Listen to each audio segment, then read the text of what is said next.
Pero paano nga ba talaga yumaman?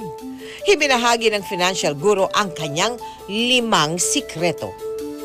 So, in everything I do, investments lalo na, bakit ka nag-i-invest? Yung mga na-scam na 5-10%, bakit ka nag-i-invest yan? Gusto mo yumaman bigla? Eh, wala namang yaman bigla. Sabi ko nga, 5 ways to get rich. Manahin mo. Madali yun. Madali. Yun ang pinakamadali. Ilan lang sa atin yun. Pakasalan mo. Aba, may natatanso dyan. Oo. Akala ang yaman, puro utang pala. Puro utang niya. Mayaman pala sa utang. Oo. Okay. Meron naman, panaluhin mo. Ay, sugal naman yan. Sugal, medyo. Naku, Siguro mahirap ang mananalo sa 1,000, baka isang tao naku lang. po, terrible. Pang-apat, nakawin mo. Ay, masama yun. Masama. Hindi pwede yun. Go to Pwede. hell ka dyan. Ako, ayaw ko yan. Ano pa 5? Ano pa 5? Gawin mo. Pagsikapan mo. Oo. Oo nga. Make it. Make it. Good news, madali. Kailangan lang 3 D. Disiplina, determinasyon, at saka yung tinatawag natin na decide now, decisiveness. Umpisahan mo. Hindi yung bukas. I keep telling all the seminars, 30 pesos a day.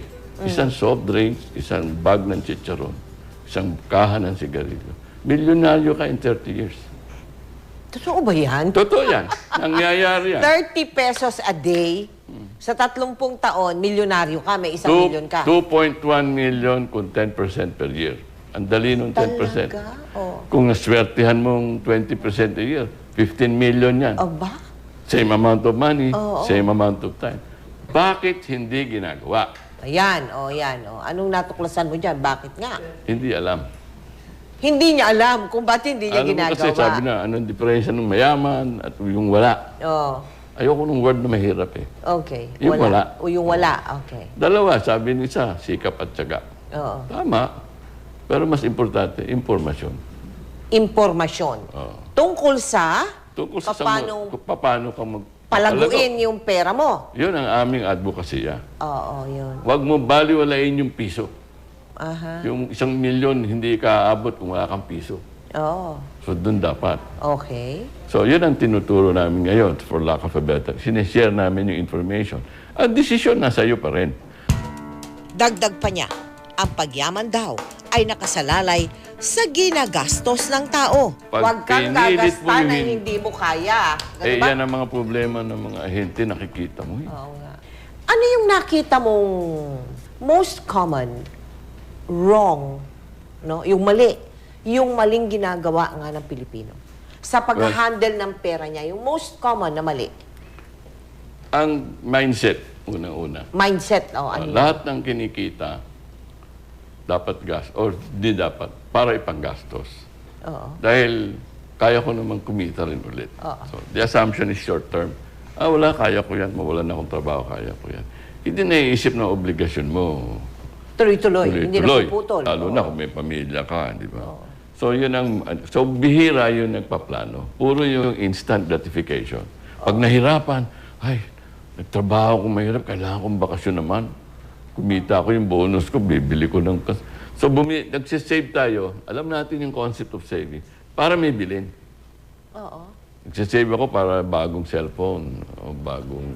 Tatlo na cellphone, 2 lang naman tenga natin, di ba? So, mahirap eh. Mahirap gamitin 3. Oo, ngayon. Oo. Tapos, dapat, So, dapat, nagtatabi tayo dahil obligasyon natin. 2 mukha natin sa buhay eh. 2 kabayo natin sa buhay. Yung unang kabayo, sasakyan natin dahil sa pawis natin, kikita tayo. okay. Yung kinikita natin, dapat, meron tayong binabayad natin sa sarili natin para sa ating kinabukasan. Yan ang pambili ng ating kinabukasan. Savings yun, di ba? Savings yun, mag-ipon. Mag-ipon. Okay, Ang alam naman ng iba, ang savings, either ilagay sa lalim ng unan o sa bangko. Savings deposit. Pagkaliit-liit ng kita. Maliit ang kinikita pag nilagay sa bangko. Safe lang. Tama naman yung safety. Pero madaming instrumento dyan na may kanya-kanyang layunin. Hindi porket may pera ka, doon mo lang lalagay. Isipin mo, bakit? Yan ang wala sa nakakaramihan. Bakit ako gumagastos?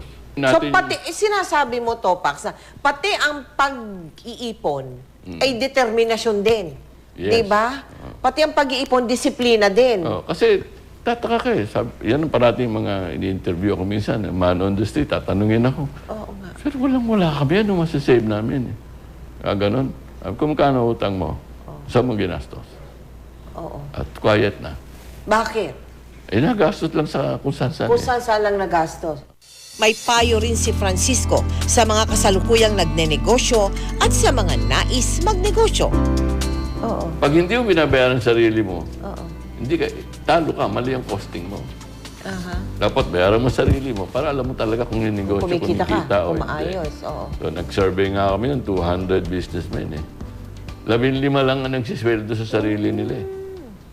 Sabi ko, ay, talagang malaki problema ng tao sa basic.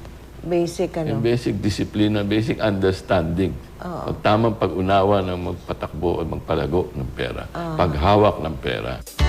At dahil pera ang nakasalalay, kailangan din daw natin ng iba yung pag-iingat. Yung lending, fix ang income mo. Diba? Savings deposit, pautang sa bangko yan. 1%. Maliit. Bumili ka ng treasury bills ng gobyerno, 3%, 6%. Yun ang fixed income. Lending investment yan. Pag ako nangako sa'yo at ginaranti kita, that means pinapautang mo ko. Sa ngayong panahon, pag ako nagbigay sa'yo more than 6-7% today, lagay natin hanggang 10, niloloko na kita. Per year, ha? Yun ang tinuturo ko sa kanila, yung guidelines ba? Pag may nag-offer sa'yo na guaranteed more than 10% per year, tumakbo na kayo. Hindi mapapanindigan niya. Oo. Hindi masama ang maghangad ng marangyang buhay. Kailangan lang natin itugma ang uri ng pamumuhay sa perang kinikita natin sa araw-araw. Obligasyon natin sa ating sarili na paunlarin ang perang pinaghihirapan natin. Ito ang malinaw na mensahe ni Francisco Colayco na dapat nating isabuhay para tayo ay umangat. Ang susi ng buhay yung made of our choices eh. Yes. We choose Oo, the things we do. tayo ang Hindi desisyon. mo pwedeng, hindi kita pwedeng i-blame or somebody else. Kasi ganyan nangyari sa akin dahil sa akin.